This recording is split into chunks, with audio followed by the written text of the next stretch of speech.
Artigo 5 da Constituição Federal. Inciso 6. É inviolável a liberdade de consciência e de crença, sendo assegurado o livre exercício dos cultos religiosos e garantida, na forma da lei, a proteção aos locais de culto e às suas liturgias. Inciso 8. Ninguém será privado de direitos por motivo de crença religiosa ou de convicção filosófica ou política, salvo se as invocar para eximir-se de obrigação legal a todos imposta e recusar-se a cumprir prestação alternativa fixada em lei. Ela era a mandona. Xingava o marido, brigava com o marido e não via como pecado. Tudo bem que você fica com raiva do marido, quer dar uma voadora nele, ou dá mesmo, mas depois fala, Deus, perdoa, né? Vai lá no quarto, dá oração e só Deus, né? Não pode julgar a tua esposa, tá? Não estou falando aqui para você acusar ela, nem julgar ela, né? Aí dá para saber, eu mesmo aqui dá para saber, só olhando para cada das irmãs, quem é mandona. A irmã ali é mandona, a irmã que é mandona, a irmã ali não era mandona, o marido faleceu, a irmã aqui quase mandona, né? Então, e assim vai, dá para saber, só que não quer dizer que elas estão erradas, mas eu acredito que elas pedem perdão para Deus. Né? Deus me perdoa por ser mandona, né? Então me perdoa por brigar constantemente, xingar, ou brigar, falar duro com meu marido. Eu acredito nisso, né? Então o problema, a pastora Elisane nem se fala, né? Cadê ela? Está até escondida lá, ó. Né? Até sentou lá atrás e se escondeu. Então não quer dizer que elas estão condenadas, quer dizer que é fraqueza da carne, mas tem que vencer, tá? Então, o que acontece? O problema é que quando não enxerga, e essa pastora não enxergava. Não enxergava.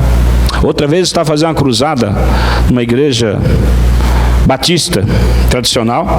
Eu fui fazer 3 dias de culto, me lembro de um dos dias orar, manifestar demônio, e eu preguei contra o pecado, e o pastor falou, o primeiro dia que o senhor pregou, o segundo dia, eu me arrependi dos 2 dias que o senhor veio, porque o senhor bateu muito forte, mas no terceiro dia eu vi que Deus estava atuando. No terceiro dia começou a manifestar demônio nas pessoas. Eu me lembro de uma mulher que eu impus a mão, ela era responsável do círculo de oração da igreja, manifestou capeta. E Deus não deixa nada confundido. Deus se manifestou capeta, Deus mostra por quê. E eu falei para ela, você sabe por quê?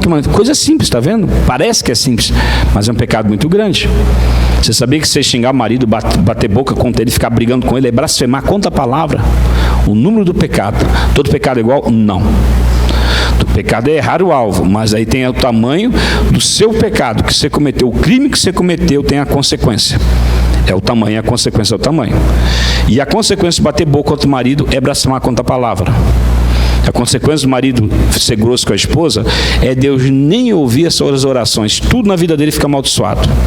Fica uma porcaria tudo. Então não fica os maridos felizinhos não, tá? Né? Tem marido que está colocando a mão, confessando a palavra, Deus, eu sou próximo, abençoar. Por que o negócio vai para frente? Simplesmente porque é grosso com a esposa. É um cavalo. Aí o que acontece? Aí Deus não pode atuar. É simples, coisa simples. Está entendendo? E traz possessão futura. E essa mulher, então, possuída, essa mulher, ciclo de oração, simplesmente porque gostar de fofoca. Fofocar, sabe o que é falar da vida dos outros? Tem gente que tem prazer. Eu já vi pessoas ruins de coluna serem curadas. Eu morava do lado de uma... Tinham as velhinhas do lado, pessoas de idade do lado direito, pessoas de idade do lado esquerdo, né? Tudo velhinho morar perto da minha casa. Eu me lembro que elas viviam doentes, reclamando de tudo, né? Andando até assim, ai, cara, mas quando era toda tarde, lá vinha elas com as cadeiras para sentar lá na frente.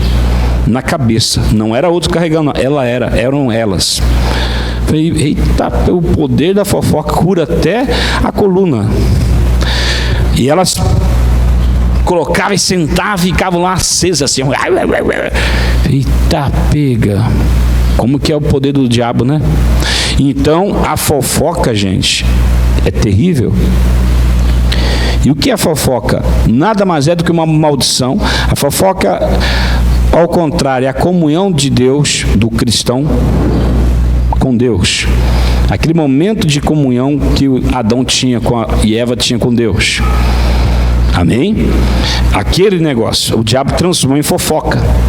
O prazer de estar em algum lugar falando, tendo comunhão com o próximo, no lugar de Deus, nada mais é do que você estar de uma forma amaldiçoada, fofocando, falando da vida dos outros. Era para você estar orando. E quando se reunir com o irmão, não fale. Eu sempre observei a Joelma, a pastora Joelma, nunca as pessoas, as mulheres, né, do mundo inteiro, né, que eu conheci, que ela se envolveu na vida dela, gostaram muito dela. Aí eu observei. Por quê? Porque ela não fofoca. Então, você está entendendo? As pessoas, elas gostam de quê? De fofoca.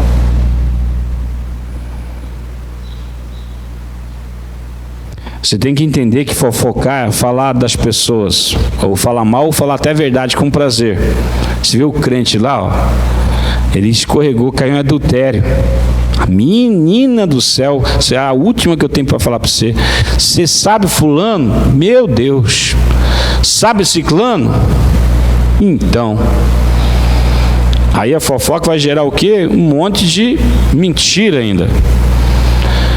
Mesmo você fala a verdade que a pessoa caiu, às vezes até Deus o que perdoou.